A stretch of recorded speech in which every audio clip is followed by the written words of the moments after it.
Hi everyone, my name is Hoan. I'm Chinese American and I am also a NICU nurse. Now NICU stands for Neonatal Intensive Care Unit Nurse. This week we are celebrating the Asian and Pacific Islander Read Week. So this book I'm going to read to you guys is called The Moon Lady.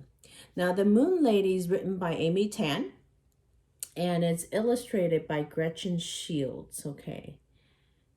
Amy Tan is a famous author who's done many books. She's done also a book called The Joy Luck Club, which was made into a movie, very famous. She's now 69, and she's from Oakland, California, your city. But I just want to show you, this is a 32-page book. But the illustrations are so pretty, and it shows you does a good job on the colors, the history, the costumes, very pretty illustrations. So let's get started. Just want to show you a little bit of the pictures. Okay.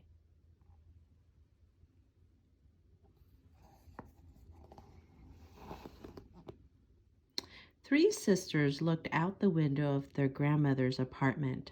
Dark clouds floated high above. Hard beads of rain danced on the umbrellas below. There was nothing to do. I wish it would stop raining, said Maggie with a sigh. She was the oldest. It was very hard for her to sit still. I wish we could get wet, said Lily, watching a boy ride his bicycle through rain puddles. June, the youngest sister, huffed on the window pane, then drew a face on the fog cloud she had made. Nana, she said to her grandmother, I wish we had something to do. So many wishes on a rainy afternoon, Nana said, and when she saw her granddaughters' faces, she drew them close to her. I know how it is to wish that the weather were warmer or cooler, sunnier or shadier. I was once a young girl, and I can remember a time when I ran and shouted too, when I could not stand still. You shouted? Asked Maggie with big eyes. Nana laughed. You think I don't know how to shout? Oh yes, I shouted very loud. It was the day I told the Moon Lady my secret wish. Who's the Moon Lady? Asked Lily. What is a secret wish? Asked June. So many questions, Nana said.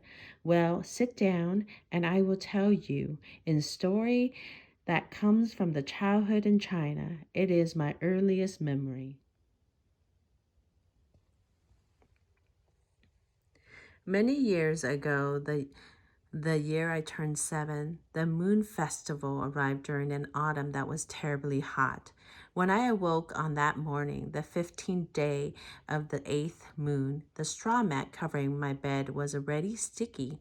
The sun drove rays through the bamboo curtains like knives, and soon the heat was seeping into my pillow, itching the back of my neck and cooking up the stinky smells of my chamber pot, so that I awoke restless and full of complaints. Amma, I cried, it's too hot. My nursemaid slept on a cot in the same room I did. She lifted me out of bed, but that day, instead of dressing me in the light cotton jacket and loose trousers I usually wore, Amma brought out something heavier. Too hot, I complained as Amma slipped the new jacket over my cotton undergarments. No arguing, said Amma. Your mother made you special clothes for the moon festival. The jacket and the trousers were made out of yellow silk with black borders and embroidered flowers at the sleeves and ankles. Yellow and black, the color of a tiger, for that's what I was, a girl born in the year of the tiger. A tiger with a light side and a dark side, a fierce temper and running feet. I asked Amma if I could wear the tiger slippers my older brother had already outgrown. If you behave, she answered. She was weaving silk threads into my hair, winding everything into 2 tight knots, one on each side of my head. Suddenly I heard voices in the courtyard and pretended to tumble off the stool so I could see out the window. Yang Yang, stand still. Amma scolded and pulled me back before I could see anything. Who's here? I asked. Daja, the whole family, said Amma. Your father has rented a big boat. This afternoon, we will all go to Tide Lake, and tonight you will see the Moon Lady. If you behave. The Moon Lady? The Moon Lady? I said, jumping up and down, and then I tugged Amma's sleeve and asked, Who is the Moon Lady? Lady Chang'o, Amma answered. She lives on the moon. Tonight is the only time you can see her and have a secret wish fulfilled. I imagined a lady dressed in shadows, sitting on the moon, leaning over to find me. What is a secret wish? I asked. Amma told me, It is what you want but cannot ask. Why can't I ask? And Amma had to think hard to answer me. If you ask, then it is no longer a wish but a selfish desire. She said at last, Then how will the Moon Lady know my wish? I said. Amma laughed. You can ask her because she is not an ordinary person. Good, I said. Then I will tell her I don't want to wear these clothes anymore. Ah, did I not just explain? Said Amma. Now that you have told me this, it is no longer a secret wish. That morning, nobody seemed in a hurry to go to the lake except me. Mama and the old ladies drank more and more tea. They talked about aches and pains, about herbs and ointments for the soothing swollen feet. My father and my uncles recited poetry, looked at paintings on the walls, listened to crickets singing in its cage. I sighed and sighed, impatient to go to the lake, but nobody seemed to notice me. Finally, Amma came into the room and gave me a mooncake in the shape of a rabbit. She said I could go into the courtyard and eat the mooncake with my two cousins, Little May and Littlest May. It is easy to forget about a boat when you have a rabbit moon cake in your hand. The three of us ran through the round moon gate leading to the courtyard. We scrambled and shrieked to see who would get to the bench first. Since I was the oldest, I sat in the shady part where the stone slab was cool. My little cousin sat in the sun, staring at me, then at my mooncake rabbit. Oh, how I wish I didn't have to share. But as soon as I thought that, I knew it was a selfish wish. So I broke off an ear for each of them. Of course, I wasn't being very generous because the ears were just dough with no sweet bean paste filling or egg yolk inside. But my cousins were too little to know any better. I ate the rabbit's round body, rolling my tongue to lick off the sticky sweetness. And after we pinched up every last fallen crumb, my cousins left and I had nothing else to do. Suddenly, I saw a dragonfly with a bright crimson body and transparent wings. I leaped off the bench and ran to chase it, jumping and thrusting my hands upward as it flew away, wishing I could fly. Ying Ying, I heard Amma cry in a scolding voice. She was coming through the moon gate, as were my mother and aunt. Look at your new clothes. My mother walked over to me and smiled. A boy can run and chase dragonflies because that is his nature, she explained in a gentle voice. But a girl should stand still. If you stand still for a long time, a dragonfly will no longer see you. Then it will come and hide in the comfort of your shadow. The other ladies clucked in an agreement, and then they all left me in the middle of the courtyard.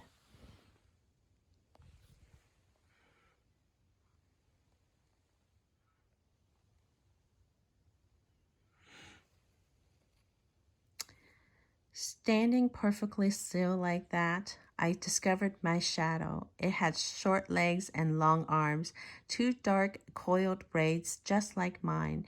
It had the same mind. When I shook my head, it shook its head. We flapped our arms. We raised one leg and turned to walk away, and it followed me. I ran and it chased me. I dashed into the shade and it disappeared. I shrieked with delight at the shadow's own cleverness.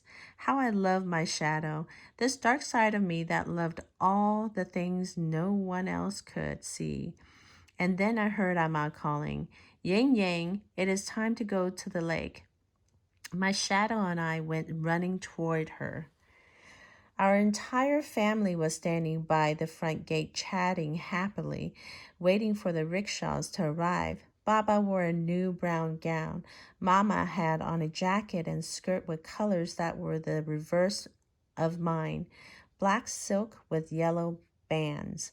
And my older brother had put on a blue jacket fastened with silver lock on a chain to protect him from ghosts who stole young boys. When we arrived at the lake, I was disappointed to feel no cooling breezes. I jumped out of the rickshaw right away, but then I had to wait many minutes as everyone else slowly climbed out of theirs. Mama, Baba, my uncles and aunts, my brothers and cousins. The lakefront was crowded at that day, full of excited people. From where I stood, I could always see the large boat our family had rented. It looked like a floating tea house with red columns and a slanted tile roof. And then, finally, Amma grabbed my hand tightly and helped me walk across the plank onto the boat. As soon as my feet touched the deck, I sprang free. My cousins and I pushed our way past people's legs, past billows of dark and bright silk clothes, eager to explore the entire boat. I love the unsteady feeling of almost falling one way, then the other. Red lanterns hanging from the roof swayed with us. We brushed our fingertips along the railing, then ran past the tables in the indoor tea house. We pushed a swinging door that took us into what looked like a kitchen.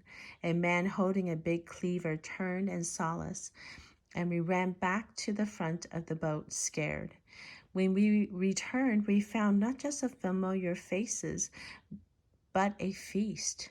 The servants were emptying hampers of food for our noonday meal, and soon bowls and chopsticks and cups appeared.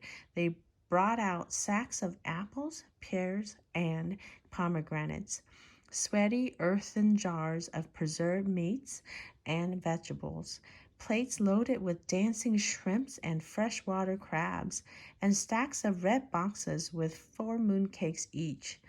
Enough for everybody, more than I have wished. Soon the meal was over. Baba and my uncles burped loudly. Mama and my aunts drifted into the same drowsy gossip over tea. The servants put down our straw mats. Amma was telling me to be still, to lie down on my mat. And then the whole boat became quiet as everyone napped through the hottest part of the day. Here's the boat. There's mooncakes. Feast. When I was sure everyone was asleep, I got up as quietly as a tiger, careful not wake Amma. First, I walked to the rail and looked at the lake. It was crowded with boats, rowboats, pedal boats, sailboats, fishing boats, small boats with only an oil-coated umbrella for a roof, and big floating tea houses just like ours. Then I wandered along the boat. I sneaked past the kitchen where I had seen the scary man with the cleaver and was suddenly somewhere I had never been. At the back of the boat, a man was feeding skinny sticks of wood into a small chimney pot stove. A toothless woman was chopping vegetables, and 2 rough-looking boys were squatting by the boat's edge. The bigger boy removed a large, squawking, long-necked bird from a bamboo cage. The smaller boy dove into the water and swam to a raft made of hollow reeds. Then the bigger boy threw the bird over the side. It swooped with a flurry of wings, then landed on the surface of the shiny water below. I walked to the boat's edge just in time to see the bird dive under the water and disappear. In a few seconds, the bird popped back up, and in its long beak was a fish still struggling to get away. Before the bird could swallow its catch, the boy on the raft grabbed the fish out of its beak, then threw it up to the boy on the boat, who tossed it into a wooden pail. They did this over and over, and each time I clapped my hands. How I wished I could be one of those boys. And then I turned around and discovered more interesting things. The toothless woman was now dipping her hands into a bucket filled with eels. I came closer and saw that they looked like black snakes. The woman picked up a long, wiggly one and, with a sharp, thin knife, sliced it from end to end and threw it back into the bucket. I came even closer. The water had turned red. The old woman laughed and said, "Tasty soup for your dinner tonight." Then her hands became busy again. Wish, wish, wish, wuck, wuck, wuck. Fish scales flew into the air like shards of glass. Ducks squawked and their feathers floated in front of my eyes like clouds. Buckets of water were thrown on the deck to wash the fishy smells away. Finally, the woman was done. She stood up on creaky legs, carried some baskets of vegetables into the kitchen, and left me alone. It was not until then I noticed my new clothes were covered with spots of eel blood, flecks of fish scales, bits of feather and mud, and then I heard Ama's voice. "Ying Ying, where are you?" What a strange mind I had. Quickly dipped my hands into the bucket of eels. I smeared the mess on my sleeves, on the front of my pants, and the rest of my jacket. This is what I truly thought. I could cover the dirty spots of painting all my clothes crimson red, and if I stood perfectly still, no one would notice this change.